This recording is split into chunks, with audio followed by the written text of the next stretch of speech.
5 лесни упражнения за проблемни рамене. Първо, държим таза във въздуха 5-10 секунди, за да поставим раменете под напрежение общо 2-3 пъти. Второ, висейки с подпрени крака, максимално бавно пускаме рамене надолу. И повтаряме. Трето, на колене правим супер бавна лицева опора и после няколко секунди държим с лактите под прав ъгъл. И пак повтаряме. Четвърто, опъваме ластици нагоре и постепенно сваляме ръце надолу.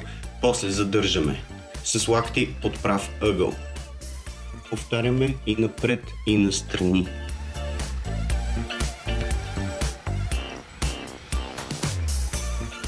Пето, подпираме ръце на лост. Помагаме си с крака, сваляме надолу за 5-10 секунди и държим още толкова.